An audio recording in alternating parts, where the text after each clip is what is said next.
आकर के वहां पर उन जुंधरी के बजरा के दानों को खाना शुरू कर दिया। और जिससे पर चिड़ियों ने खाना शुरू कर दिया तो ये बेचारे खुश हो गए, वाह प्रभु देखो आप किस रूप में आ गए खाने के लिए, तो खुश हो गए। इनको चाहिए था कि उड़ाएं, लेकिन उड़ाया नहीं, वो खुद ही गाने लगे उनके साथ। क्या आप लोग भी गाइए, राम जी की चिड़िया राम का खेत। आगे मम्मी जी भी खूब गाती थी, है ना। राम जी की चिड़िया राम जी का खेत, खावोरी चिड़ियों भर भर पेट। राम जी की चिड़िया राम का खेत, खावोरी चिड़िया भर भर पेट।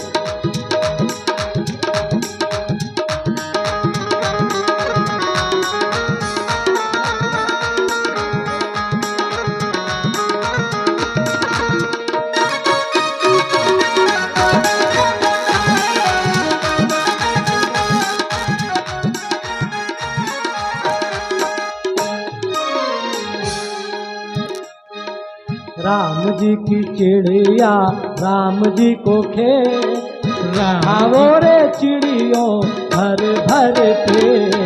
राम जी की चिड़िया राम जी को खेत, खारे चिड़िया भर भर पेट। राम जी के तुम हो राम जी के हम, राम जी के तुम हो राम जी के हम, और दुनिया को तज दे राम जी के हे। राम जी की चिड़िया राम जी को खेत, खाओ रे चिड़ियों भर भर पेट। राम जी की चिड़िया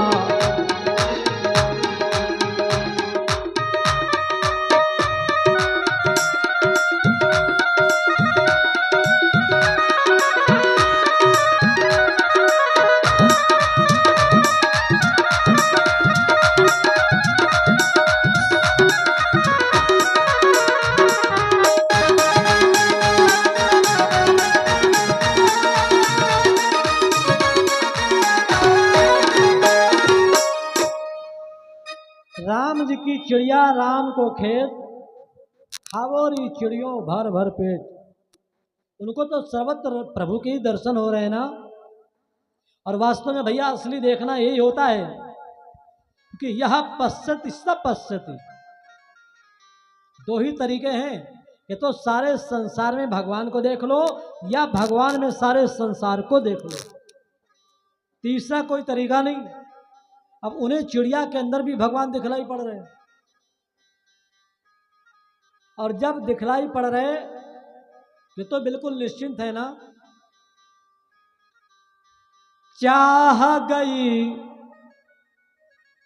चिंता मिटी और मनुआ बेपरवाह,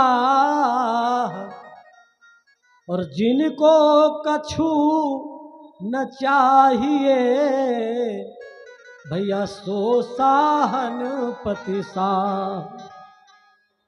जिनको संसार से कुछ नहीं चाहिए वही तो सहानुभूति सा है। व्यक्ति आशा के कारण इस संसार में दुखी रहता है। आपसे बताऊं, कभी कभी ट्रकों के पीछे बहुत अच्छी अच्छी बातें लिखी रहती। एक ट्रक के पीछे लिखा हुआ था, आशा ही जीवन है कि नहीं है। आशा ही तो बंधी है कि हमारा पुत्र बड़ा हो जाए, हमारी सेवा करेगा, बढ़िया हम आराम करेंगे, वृद्धावस्था में सेवा करेगा।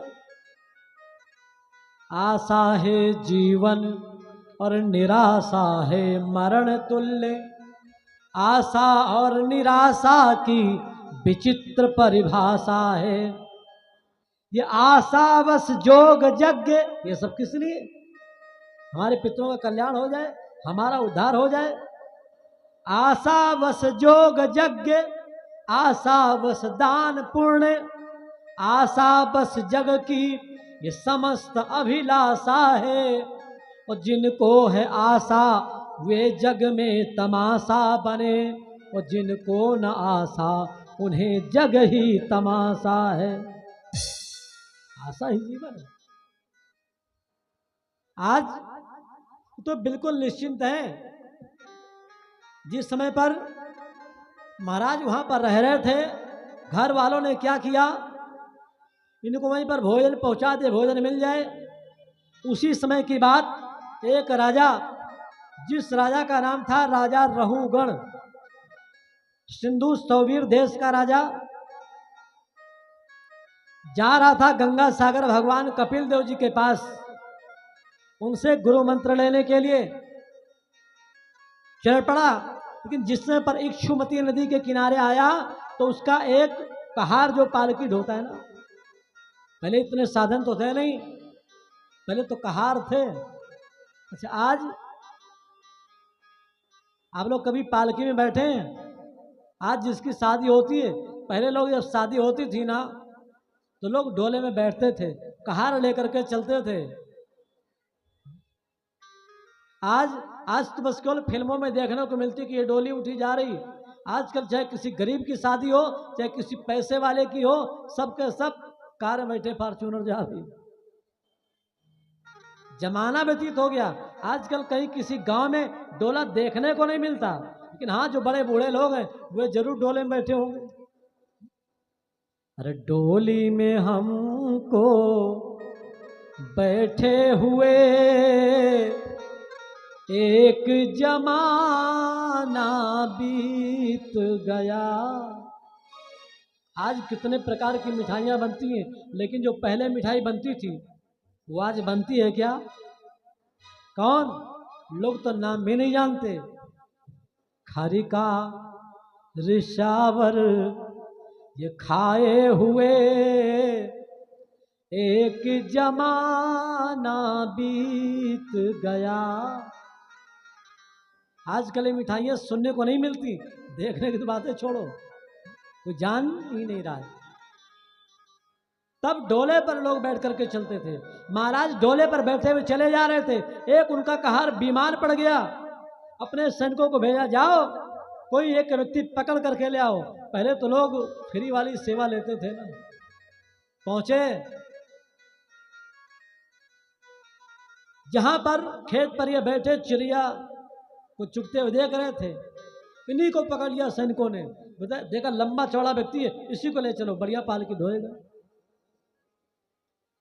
जड़ भरत जी को लेकर के आए और पालकी में उनको लगा दिया। लेकिन क्या एक बार भी इन्होंने कहा क्या कि बोले हम तो संत हैं, हम तुम्हारी पालकी क्यों ढोए? नहीं कहा। क्यों? इसलिए नहीं कहा कि हमारा शरीर तो नश्वर है, एक न एक दिन इसको तो नष्ट होना ही है, लेकिन किसी के काम में आ जाए तो इससे बड़ा सौभाग्य क्या होगा कि परोपकाराय सताम विभूतया। और एक बात आपसे बताऊं, जो संत लोग होते हैं ना, संत भगवान अपने को छिपा करके रखते हैं और हम लोग अपने को छपा करके रखते हैं। छपा कर बढ़िया बोर्ड बनवाओ भैया, बढ़िया कार्ड में हमारी फोटो लगवाओ, जिससे लोगों को इस बात की जानकारी हो जाए कि इस जगह के व्यास जी आ रहे कथा कहने के लिए। लेकिन ये संत कैसे? जिस प्रकार से राख के अंदर छिपी हुई चिंगारी, वैसे संत भगवान ऋषभ देव जी चुपचाप पालकी में लग गए। लेकिन इनकी लंबाई कितनी? 7 हाथ की। पहले बात बताऊं आपसे, पहले लोग बहुत लंबे चौड़े हुआ करते थे।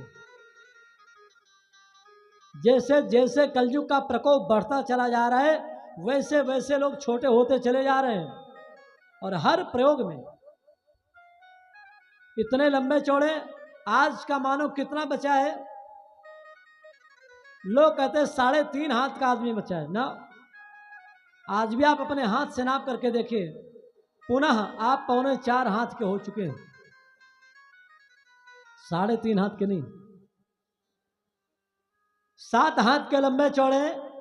जिस तरफ पालकी में लगे, आगे छोटे छोटे वो पहाड़, कहारों ने कहा अरे महाराज हम तो दबे जा रहे हैं। और जिस तरफ ये लगे, दूसरे कहार को तो बहुत आराम, क्योंकि उसका कंधा ही डोली तक ना पहुंचे, वो तो ऊपर अकेले ही टांगे, वो हाथ लगाए। लेकिन संतों की दृष्टि तो सदैव जीवों के ऊपर दया करने के लिए होती है ना। जैसे चलते चलते थोड़ी दूरी पर पहुंचे तो देखा है कि चींटियों की पंक्ति चली जा रही थी। तो महाराज जी ने क्या किया, अपना पैर बढ़ाकर थोड़ा सा दूर रख दिया, कहीं कोई चींटी दब के मर न जाए। और जैसे रख दिया तो राजा उसी पालकी के अंदर एक दो बार गुड़ी मुड़ी हो गया। और जैसे गुड़ी मुड़ी हो गया, राजा ने कहा, कहारो ठीक से चलो, अन्यथा भी हम तुमको ठीक करेंगे। उन्मत्त मत्त जडवत स्वसंस्थाम गतस्तेयम चिकित्सतेन ते। क्या तुम मेरा स्वभाव भूल गए? मैं साक्षात यमराज हूं, अभी मैं तुम्हारी चिकित्सा करूंगा, ठीक से चलो। तीन कहारों ने कहा, महाराज अभी अभी जो नया कहार आया है ना, ये ठीक से नहीं चल रहा है, गलती इसकी। तो राजा ने वहीं से उस नए वाले कहार से कहा, मूर्ख, देखने में तो खूब मोटा लंबा चौड़ा तगड़ा है, तो चलने में तेरी नानी मरती है, तो ठीक से चल भी नहीं पाता। देखो, जहां पर व्यक्ति को बोलने के लिए आवश्यकता हो वहां पर व्यक्ति को बोलना ही चाहिए। भगवान शंकराचार्य जी ने एक ग्रंथ लिखा जिसका नाम है प्रश्नोत्तर मणि रत्नमाला। उसमें भगवान शंकराचार्य जी ने लिखा, वक्तुम नयुक्तुम समय समर्था। जिस समय पर बोलने का समय आए ना, व्यक्ति को अवश्य में वही बोलना चाहिए। अब महाराज ऋषभदेव जड़भरत जी ने सोचा, ऋषभदेव जी के पुत्र, इस राजा को ज्ञान देना आवश्यक है। महाराज जड़भरत जी ने कहा, राजन, तुम आप जो मेरे शरीर को बता रहे हो ना कि मोटा तगड़ा है, तो शरीर का ही अंग है। किसी व्यक्ति का शरीर मोटा होता है, किसी का शरीर दुबला होता है, किसी का शरीर लंबा होता है, किसी व्यक्ति का शरीर छोटा होता है। ये तो शरीर के अंग प्रत्यंग है, स्थूल शरीर, सूक्ष्म शरीर। लेकिन जो आत्मा है, आत्मा तो सबकी एक जैसी होती है ना। और फिर आप जो कह रहे हो ना कि बिन तुम्हारी चिकित्सा करेंगे, तो आप हमको भला आप क्या ठीक करोगे? क्यों? बोले, जिस प्रकार से कोई व्यक्ति आटा खोले और आटा को पीसने के लिए कहे कि हम आटा पीसेंगे, सोचो आप, तो आटा को पीसने से भला क्या मिलेगा? आटा को पीसने से तो कुछ मिलने वाला नहीं। तो आप हमको सुधार करके भला आप क्या करोगे?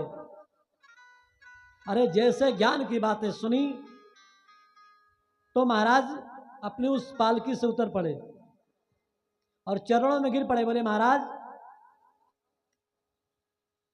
ना हम बिसंके सुरराज वज्रास तत्यक्ष शूलाद हम यम दंडाद नादन्यर्क सोमान नीलवीत पास्ताद शंके भृशाम ब्रह्मकुलावमानाद।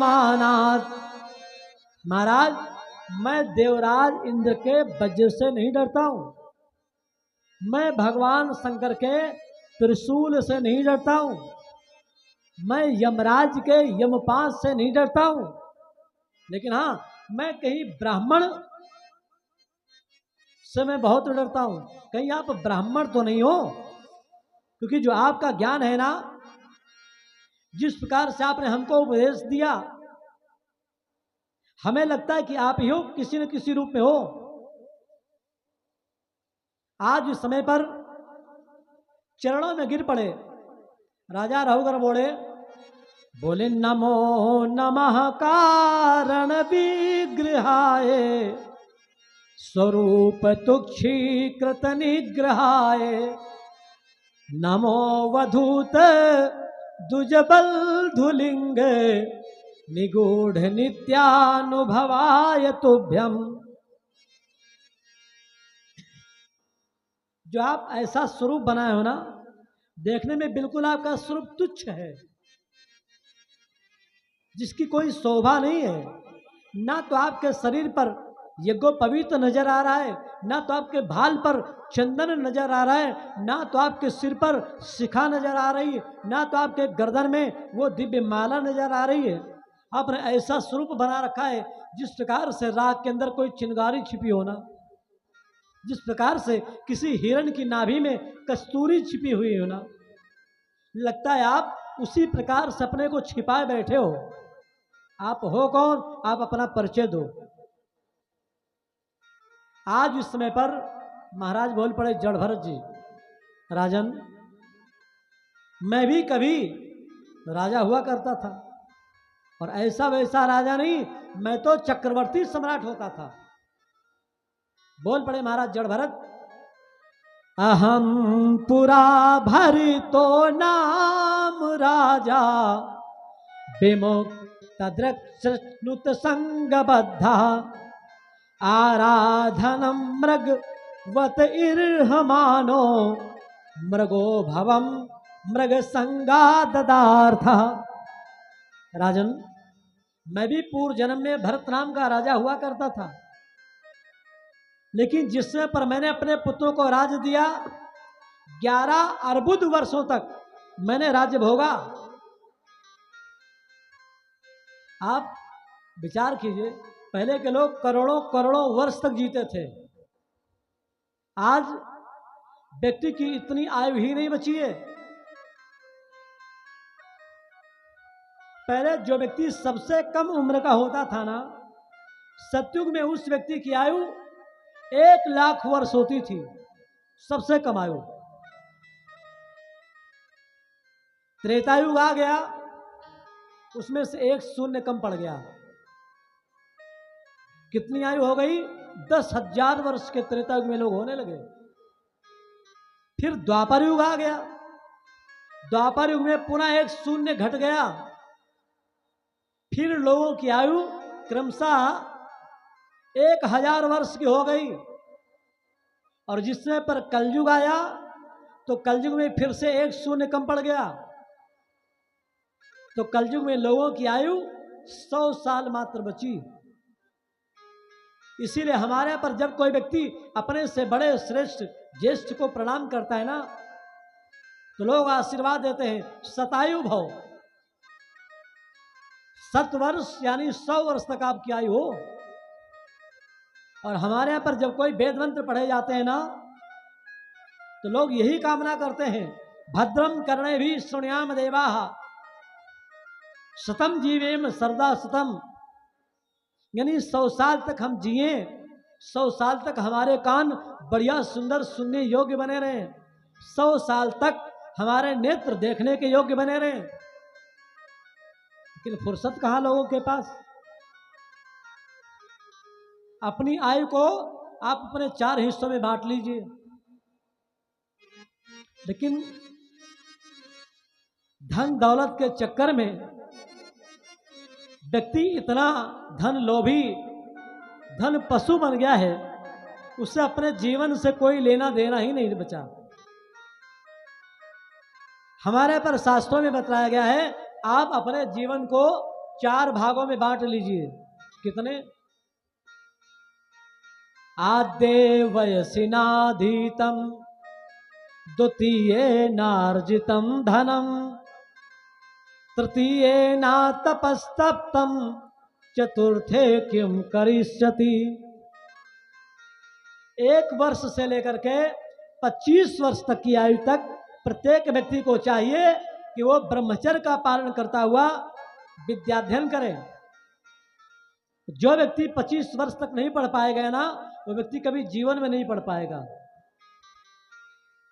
और 25 वर्ष से लेकर के 50 वर्ष तक की अवस्था तक व्यक्ति को चाहिए कि खूब पैसा पैदा करे, शादी ब्याह करे, खूब लड़के बच्चे उत्पन्न करे, पुत्र संतानोत्पत्ति करे।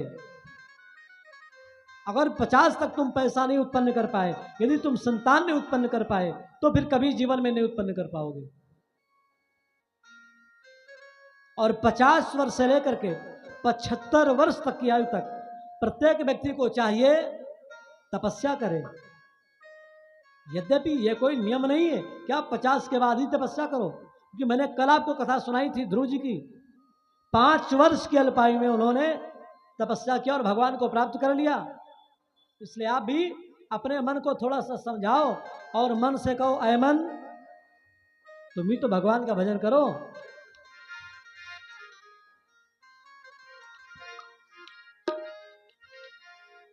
ऐ मेरे मन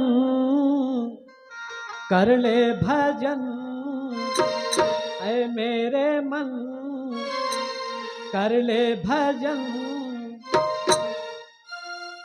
पाप तेरा सारा मिट जाएगा, तेरा आवागमन जग से मिट जाएगा, जग आवागमन तेरा मिट जाएगा। ऐ मेरे मन कर ले भजन, मिट जाएगा तेरा आवागमन, इंद्रिय मन करके सुख पाएगा, जब सांसों का बंधन ये टूट जाएगा, जब सांसों का बंधन ये टूट जाएगा।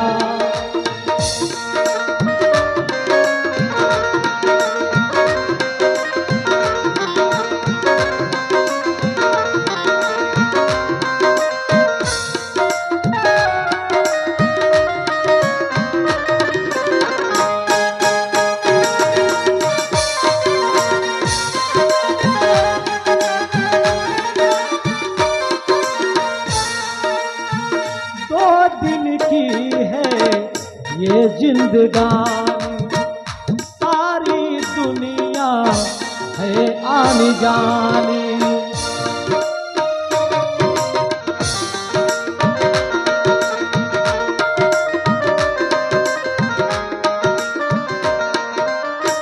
दो दिन की है ये जिंदगानी सारी दुनिया है आनी जानी।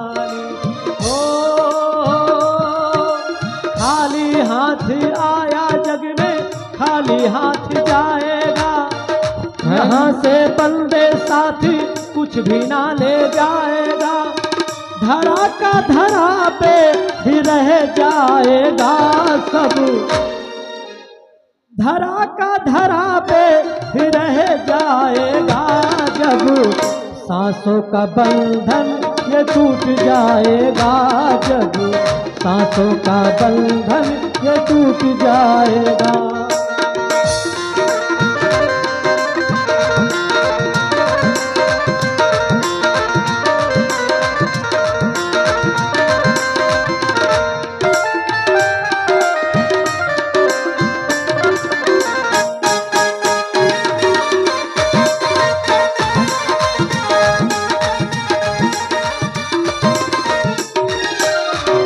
ऐ मेरे मन कर ले भजन, मिट जाएगा तेरा आवागमन, इंद्रिय मन करके सुख पाएगा, जब सांसों का बंधन ये टूट जाएगा, जब सांसों का बंधन ये टूट जाएगा।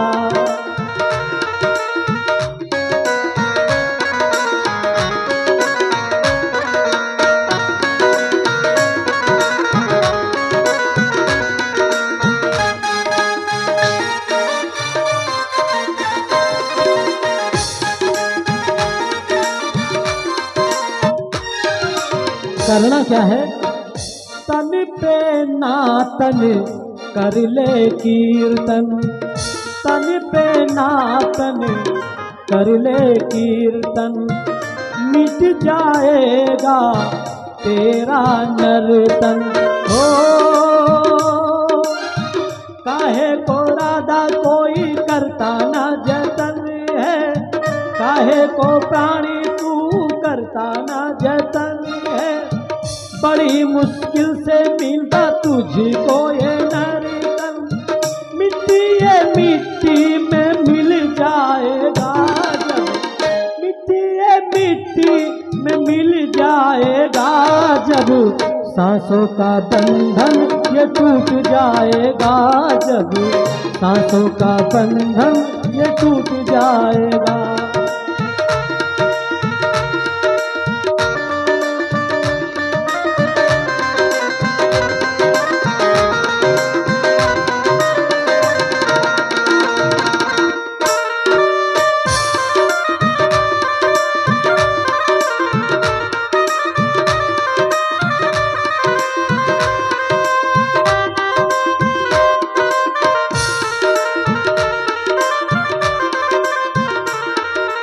अंतिम बात सुनेगा, राम नाम ही सच्चा साथी, झूठे तेरे सारे संघाती।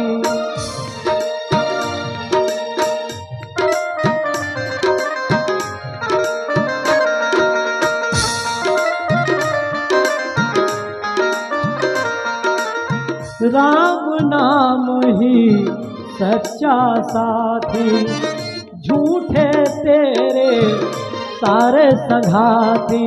हो मरने के बाद तुझे मसान में ले जाएंगे, लकड़ी की चिता बना के तुझको सुलाएंगे। जल में बहाए जलाए या जाए सब, सांसों का बंधन ये टूट जाएगा जब सांसों का बंधन ये टूट जाएगा। ऐ मेरे मन कर ले मनन, मिट जाएगा तेरा आवागमन। इंद्रिय दमन करके सुख पाएगा जब सांसों का बंधन ये टूट जाएगा जब सांसों का बंधन ये टूट जाएगा जब सांसों का बंधन ये टूट जाएगा। सारे रिश्ते नाते हमारे कब तक हैं? जब तक हमारी सांस चली तब तक। और जिस दिन ये मेरी सांसें बंद हुई, इस धरा में मैंने जितना कमाया ना सब यहीं पर धरा रह जाएगा। सुखदेव जी महाराज कहते हैं, परीक्षित आज जिसने पर उन्होंने ये ज्ञान दिया राजा को, राजन तुम जहां पर कपिल मुनि से मिलने के लिए जा रहे हो ना, यहां पर यदि तुम सोच रहे हो कि मैं तुम्हारी पालकी ढो रहा हूं, तो राजन ये भी तुम्हारा सोचना गलत, क्योंकि यहां पर सभी लोग एक दूसरे का भार ही तो ढो रहे हैं। हमारा भार, आपका भार मैं ढो रहा हूं, हमारा भार यह धरती ढो रही है, धरती का भार शेषनाग ढो रहे हैं, शेषनाग का भार वो कछुआ ढो रहा है, कछुआ का भार वो पृथ्वी ढो रही, और उस कछुए का भार वो एक बाल ढो रहा है, बाल का भार शेषनाग ढो रहे हैं। यहां पर सारे लोग एक दूसरे का भार ही तो ढो रहे हैं,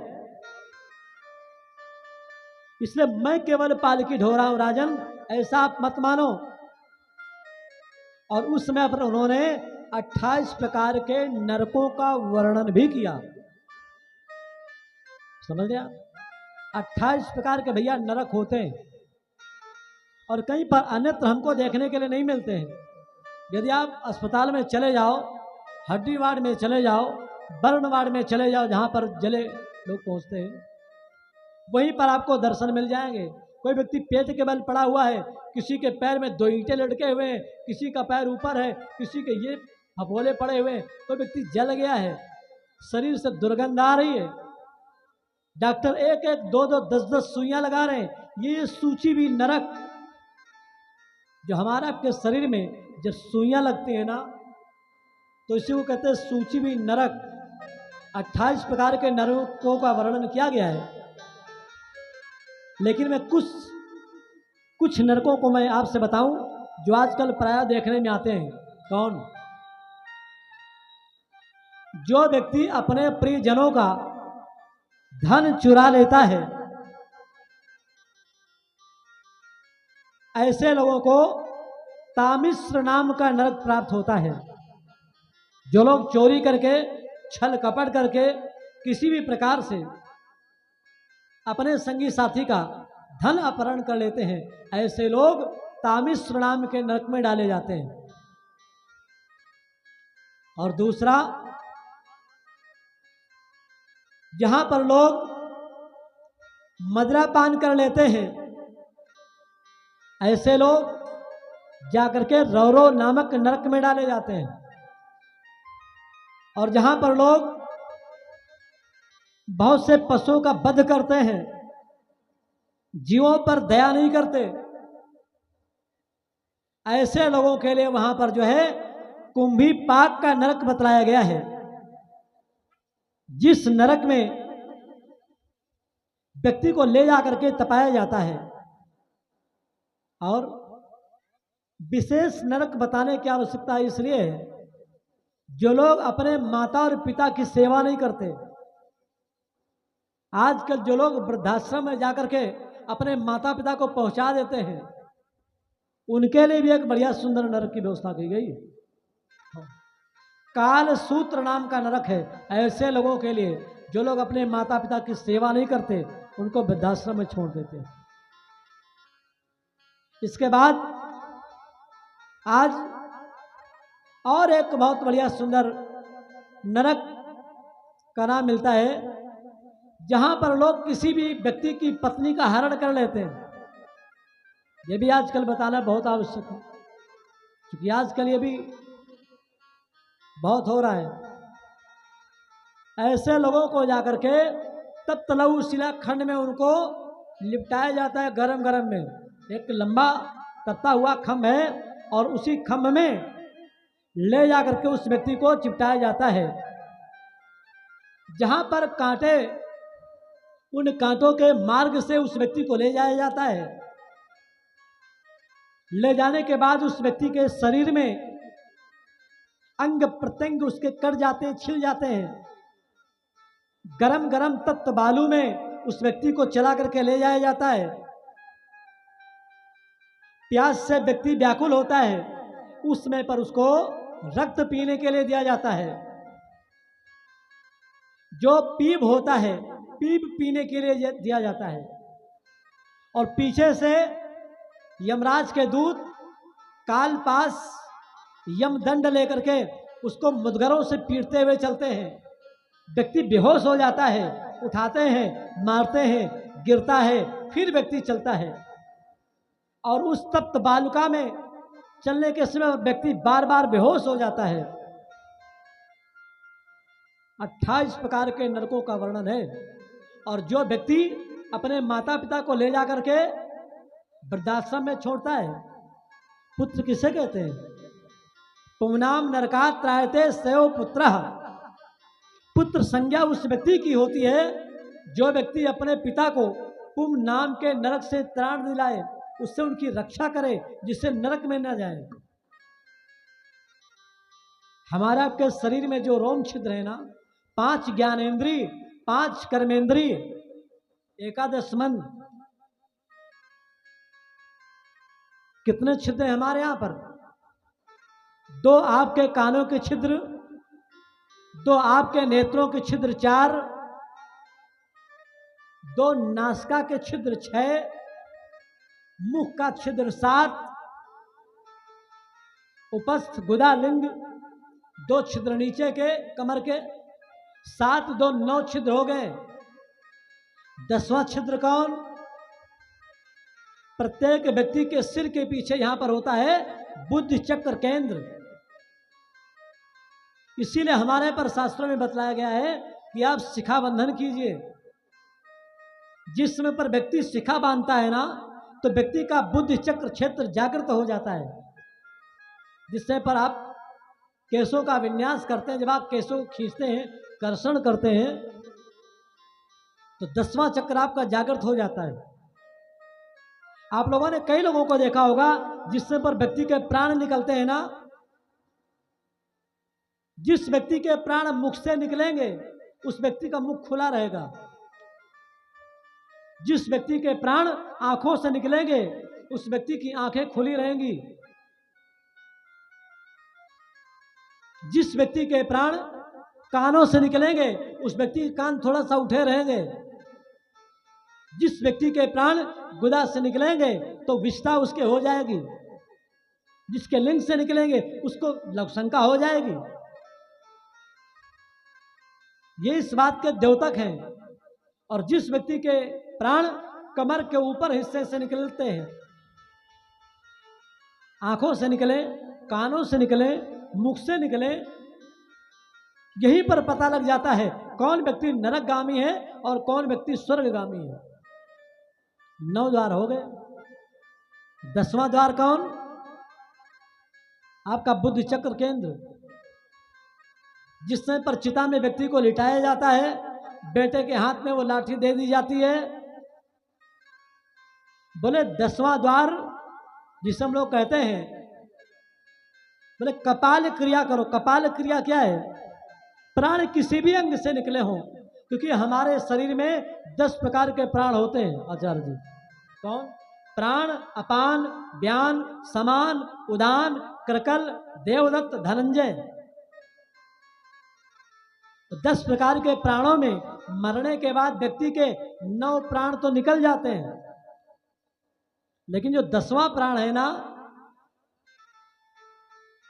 वो प्राण आपके शरीर में ही रहता है। क्योंकि जिस समय पर व्यक्ति मर जाता है ना, तो जो व्यक्ति का शरीर फूलता है, जो विज्ञान ने भी आज स्वीकार कर लिया है कि 24 घंटे तक व्यक्ति के बाल बढ़ते रहते हैं, नाखून बढ़ते रहते हैं। मरने के बाद भी तो लोग अंग प्रदान करते हैं ना अस्पतालों को। इसका मतलब कि प्राण 10वां हमारे शरीर में रहता है। कितनी देर तक? मात्र 9 घंटे तक रहता है। जो क्रकल नाम की वायु होती है वो हमारे शरीर में रहती है। उसी के कारण मरने के बाद व्यक्ति का शरीर फूलता है, व्यक्ति का शरीर अकड़ता है, व्यक्ति का शरीर बढ़ता है। यही कारण जब कोई व्यक्ति मर जाता है ना, तो अस्पताल में लोग दोनों पैरों के अंगूठों को लेकर के डॉक्टर लोग बांध देते हैं, कहीं पर ये सिकुड़ न जाए। ये हमारा शरीर क्या है? कहीं बाहर थोड़े है। यही आपका शरीर ही आपका ये एक प्रकार का महल है। और आप लोगों ने सुना भी है क्या? ये रंग महल के 10 दरवाजे, ना जाने कौन सी ये खिड़की खुली थी। कौन? वो सैया जगतपति, प्राणपति। तुम हो एक अगोचर सबके प्राणपति। जैसे मीराबाई कहती थी, मेरे तो गिरधर गोपाल दूसरो ना कोई, जाके सुर मोर मुकुट मेरो पति सोई। पति माने सैया। ना जाने कौन सी ये खिड़की खुली थी, जो सैया ने कैसी गए मैं ना लड़ी।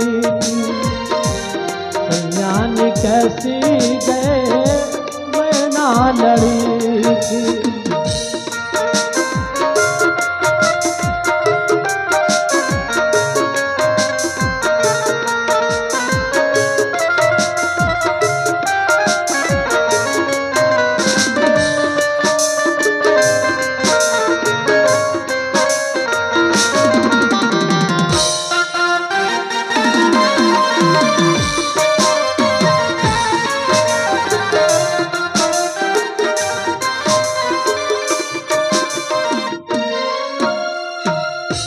रंग महल के 10 दरवाजे, ना जाने कौन सी खिड़की खुली थी। सैया ने कैसे गए मैं ना लड़ी थी। सैया ने कैसे गए मैं ना लड़ी थी। पिया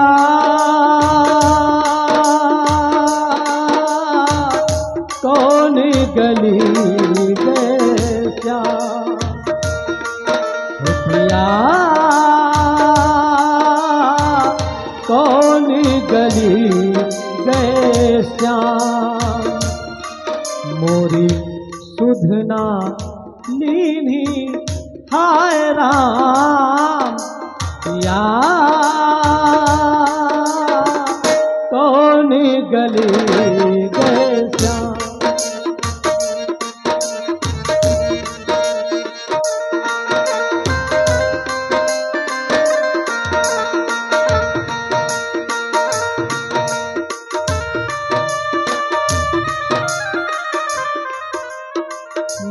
कौन गली गए श्याम, हमारे किस इंद्री से निकल गए पता ही नहीं चला, हम उसे पकड़ ही नहीं पाए। आज इस समय पर यह ज्ञान मिल गया। बोले गुरुदेव मुझे इतना ज्ञान नहीं है जितना ज्ञान आपने हमको दिया है, बताइए मैं करूं क्या। ये हमारे आपके भी सामने, क्योंकि 100 प्रकार के उत्तर हमारे यहाँ पर पुराणों में बतलाए गए हैं। एक सीधी सी बात बताओ ना, उस समय पर भगवान जड़ भरत जी ने बहुत सीधी सी बात बताई, भैया महाजनों येन गता सपंथा, जिस रास्ते पर हमारे संत ज्ञानी जन लोग गए हैं हम बस उन्हीं का अनुकरण करें, बस इससे ज्यादा कुछ ज्यादा सोचने समझने की आवश्यकता नहीं। मतलब जो हमारे बड़े लोगों ने किया है हम भी उसी का अनुपालन करें बस। यदि बड़े लोगों ने भगवान की पूजा किया है तो हम भी पूजन करें, यदि बड़े लोगों ने गंगा जी में स्नान किया है तो हम भी गंगा जी में स्नान करें, यदि बड़े लोगों ने चंदन लगाया है तो हम भी चंदन लगाएं, यदि बड़े लोगों ने माला पहना है तो हम भी माला पहने, यदि बड़े लोगों ने अपने गुरुजनों की सेवा किया है तो हम भी सेवा करें। बस एक बात में सारा का सारा ज्ञान हो गया। आज राजा रहुगण ने वहीं पर भगवान जड़ भरत जी के चरणों में प्रणाम किया और प्रणाम करने के बाद अपने राज्य के लिए सिंधु सौवीर देश के लिए राजा चले गए। बोले भक्त वत्सल भगवान की जय श्री राधे। मैं आपसे निवेदन करूं, जब कितनी बार भगवान का नाम लेना चाहिए। समय हमारे पास है नहीं और आजकल लोगों के पास समय वैसे भी नहीं है। कितनी बार भगवान का नाम लें। दुनिया में और भी तो बहुत से काम हैं जो करने हैं। तो हमारे यहां पर सुखदेव महर्षि ने बतलाया राजन,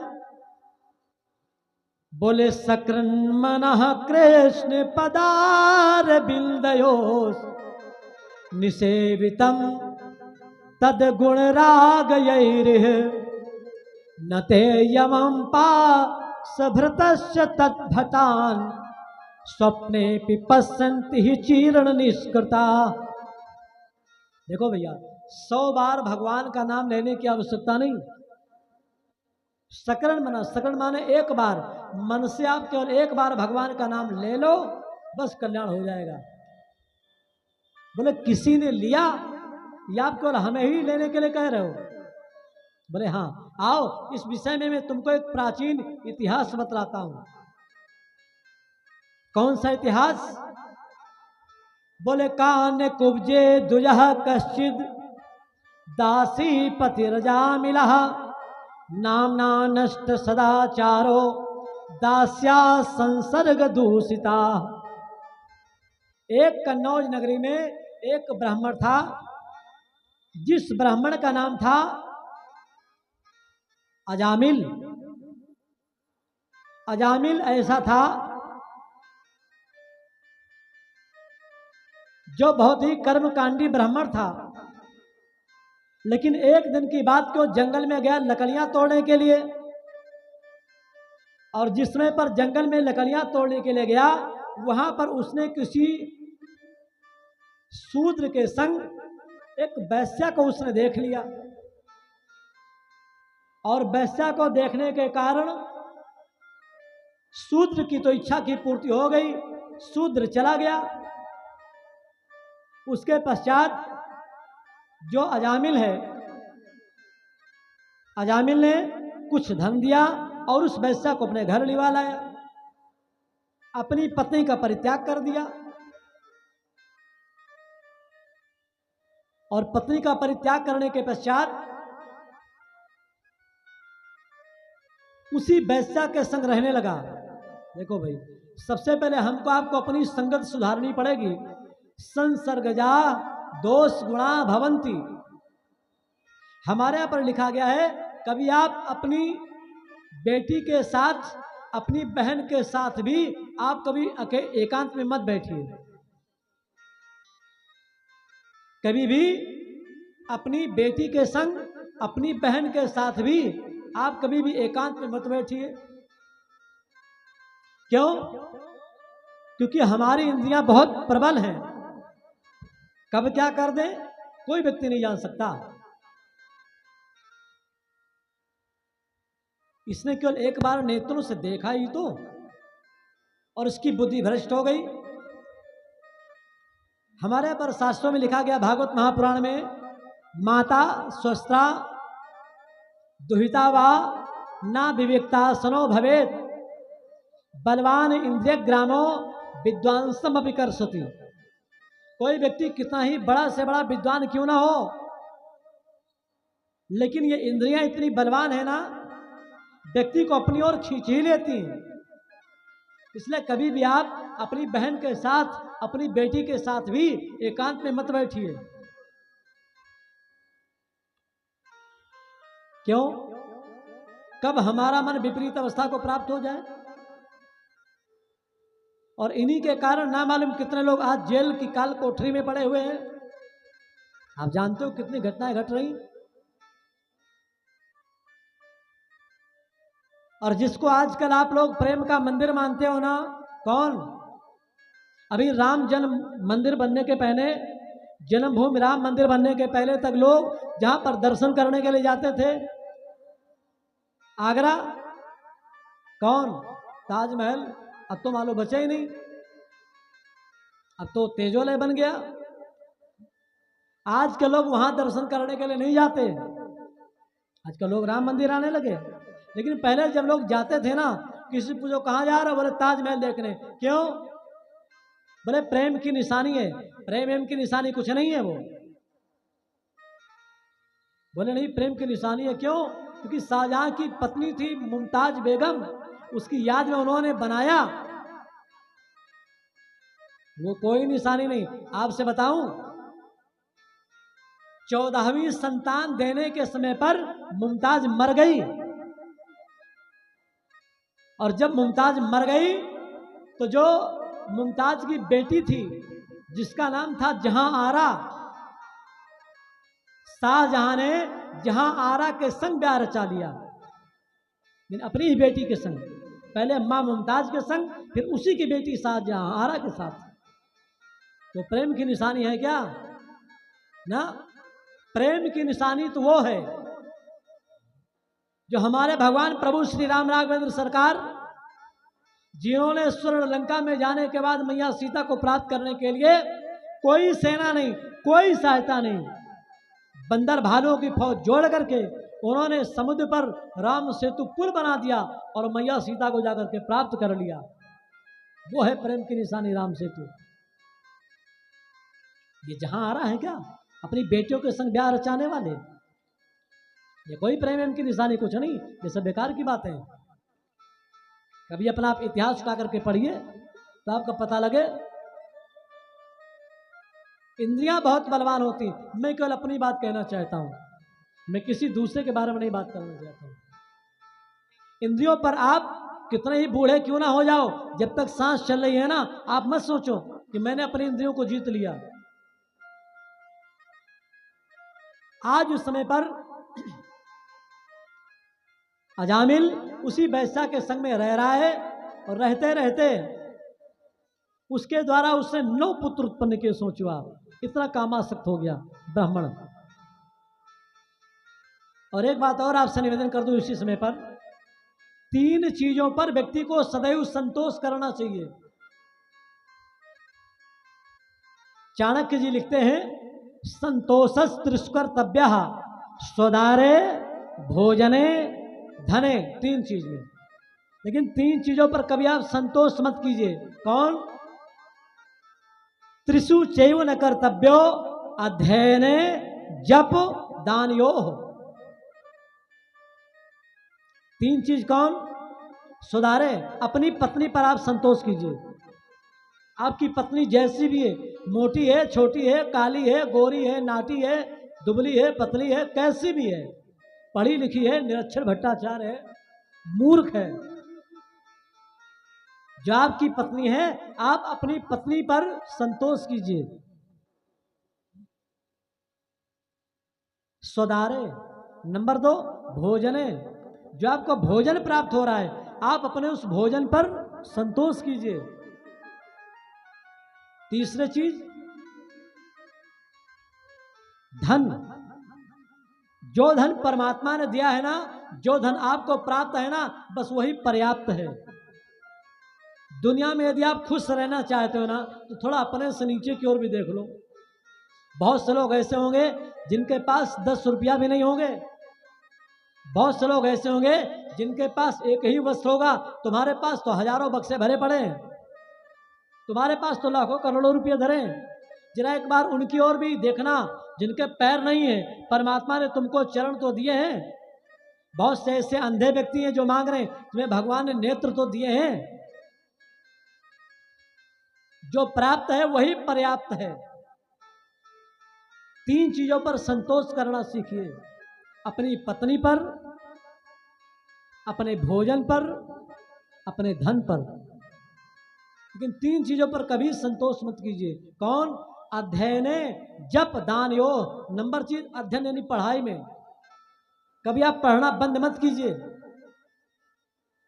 जैसे आप बता रहे थे ना सुबह कि मैं कब से गीता पढ़ रहा हूं, ठीक है, अब समझ में आ रहा है। भाई कोई चीज पेड़ आपने लगाया है तो उस फल को पकने में कुछ समय तो लगेगा ना।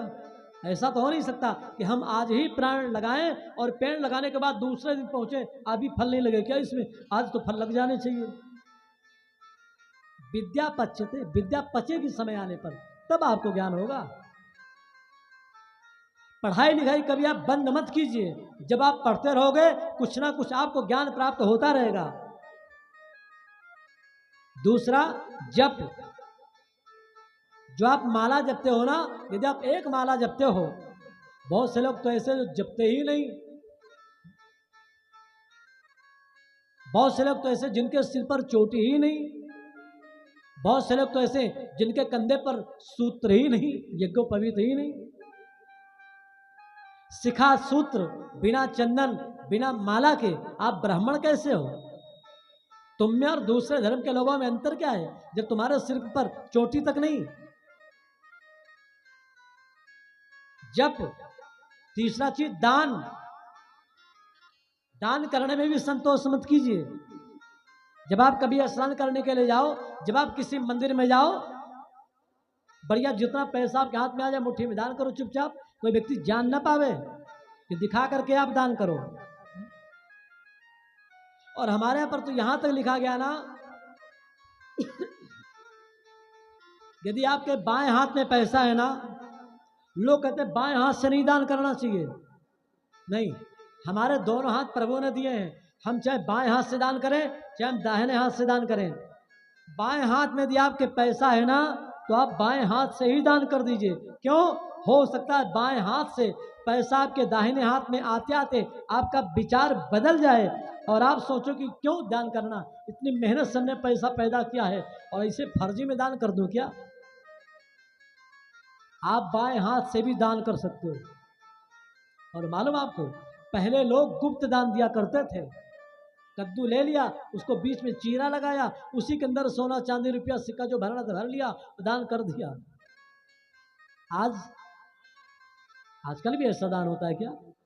बहुत कम दान ऐसा होता है। हम तो यदि एक पंखा भी दान करते हैं ना तो उसमें पहले अपने खानदान का पूरा नाम लिखवा देते हैं। यानी जब तक पिताजी जिंदा थे तब तक तो बेचारे चक्कर काटते रहे, मर गए तो भी ऊपर खड़े होकर के चक्कर काटते रहे। ये भी अच्छी बात। चलो, किसी को देखने के बाद आप दान दो तो सही। 3 चीजों में हमारे पर लिखा गया कभी भी संतोष नहीं करना चाहिए। और भगवान का नाम यदि आप जपोगे तो होगा क्या? बोले रात नस जात जैसे सूरज के उदय होत, और धन नस जात दुर्व्यसन के अपनाए से, प्रेम पे नस जात कपट खटाई परत, और सुकृत नस जात पूर्ण कर्म मुख गाए थे। ब्राह्मण नस जात, ब्राह्मण भी नष्ट हो जाता है कब? ब्राह्मण नस जात एक दास कर्म कीन्हे ते, वो क्षत्रिय न सिजात हाथ जोर धन खाए से, आलस के आए से किसान न सिजात जैसे, पाप कट जात एक राम नाम गाए थे। बस आप एक बार राम का नाम ले लो, आपके सारे पाप कट जाएंगे। कैसे? जैसे आपके पास 10 कुंटल लकड़ी है, 10 कुंटल लकड़ी को जलाने के लिए आपने एक माचिस लिया, आपने एक तिली जलाई और उस लकड़ी में लगा दिया, तो 10 कुंटल लकड़ी जल गई कि नहीं जल गई? जल जाएगी ना। हाथ पे ऐसे करो, नहीं तो ऐसे करो ना जले तो। हाँ, 10 कुंटल लकड़ी में आपने एक माचिस की तिली जला करके लगा दिया, लकड़ी जल गई। अच्छा, कहीं मान लो अगर 50 कुंटल लकड़ी है, तब कितनी माचिस की आवश्यकता पड़ेगी? एक ही थी कि तो आवश्यकता पड़ेगी ना। आपने अपने जीवन में 1 पाप किए हैं, आपने 1 लाख पाप किए हैं, आपने 1 करोड़ पाप किए हैं, सारे के सारे पाप हमारे यहाँ पर तो लिखा यावत नामनी शक्ति। किसी पापी के अंदर इतनी शक्ति ही नहीं है कि व्यक्ति इतने पाप कर सके जितना राम का नाम मिटा सके। आप समझ लीजिए, ये हमें शरीर क्यों मिला है जुबा तुमको मिली प्रभु नाम गाने के लिए, है कदम तुमको मिले कथा स्थल जाने के लिए, शीश ये तुमको मिला प्रभु दर पे झुकाने के लिए। अगर ऐसा सब कुछ है, अगर ऐसा सब कुछ है तो तुम समझो अपने को आदमी, अगर नहीं तो फिर आए यहाँ केवल आबादी बढ़ाने के लिए। अगर इसमें कुछ भी तुम्हारे अंदर नहीं है तो व्यर्थ जन्म लेना हो गया हमारा आपका। आज इस समय पर इसके 9 संतानें हो गई, जिस समय पर 10वीं संतान होने का नंबर आया, कहीं से संत आ गए घूमते घामते, और संतों ने आने के बाद पूछा, भैया कोई व्यक्ति ऐसा है क्या जो हम साधु संतों की सेवा कर सके? जब लोग साधु संतों से भी हंसी मजाक करते हैं, क्योंकि यदि आपके संस्कार अच्छे नहीं है ना तो आप संतों की सेवा नहीं कर सकते हो। लोगों ने कहा आप जाइए, गांव के बाहर एक अजामिल नाम ब्राह्मण का घर है और अजामिल साधु संतों की बहुत सेवा करता है। देखो, आज जैसे परसों एक महाराज जी आए, हमारे भैया जी ने परीक्षित जी ने स्वागत किया, कल एक दूसरे महाराज जी आए, उनका भी स्वागत किया, आज तीसरे महाराज वृंदावन से चल के जा रहे थे लखनऊ, आज फिर तीसरे महाराज जी आ गए, उनका भी आपके द्वारा विधिवत सम्मान किया, स्वागत किया गया। ये कब होगा? जब तुम्हारे अंदर माता पिता ने संस्कार डाले होंगे तब होगा। और नहीं तो लोग कहेंगे अरे ये सब रंगे सियार घूम रहे हैं, इनको जाने दो। किसी के बारे में हमें गलत बोलने का क्या अधिकार है? मैं किसी के बारे में क्या जानता हूं? आपसे एक बात बताऊं, एक श्रीमान जी थे, खूब साधु संतों की सेवा करें, लेकिन उनकी देवी जी थोड़ा साधु संतों से नाराज रहे। एक समय ठंड के दिन श्रीमान जी कहीं सड़क पर गए और एक संत भगवान मिल गए, उनको लिवा करके श्रीमान जी अपने घर लाए, बैठक में बाहर लिटा दिया। ठंडी के दिन आप जानते हो लोग 8-9 बजे ही सो जाते हैं। अब श्रीमान जी आए तो देवी जी सो रही थी, बगल में उनका बेटा भी लेटा सो रहा था। उन्होंने अपनी पत्नी को जगाया, बोले देवी जी उठो, एक संत भगवान आ गए, एकादशी है, इनके लिए फलाहार की व्यवस्था कर दो। पत्नी तो वैसे ही जलती थी। अच्छा, आप जानते हो जब कोई छोटा बच्चा पास में लेटा होता है ना तो आपकी पत्नी बाद में जगेगी, और जो छोटे भक्कू होंगे ना, बबलू होंगे ना, टिंकू फिंकू, वे बेचारे पहले जाग के बैठ जाएंगे उठ के। तो बबलू जाग गए। जब बबलू जगे तो पत्नी से कहा, बोले फलाहार तैयार कर दो। तो पत्नी तो वैसे जलने वाली थी। पत्नी ने कहा, अरे रात के 9 बजे बताओ कहां से यहाँ बाबा आए कि मर गए आए, अब हम बताओ इनके लिए रात में फलाहार तैयार करें। ये सुना किसने? छोटे से बच्चे ने, बबलू ने। लेकिन श्रीमान जी जानते हैं कि पत्नी हमारी कुछ भी हो, मुंह की भले ही खरो, लेकिन करती काम जरूर।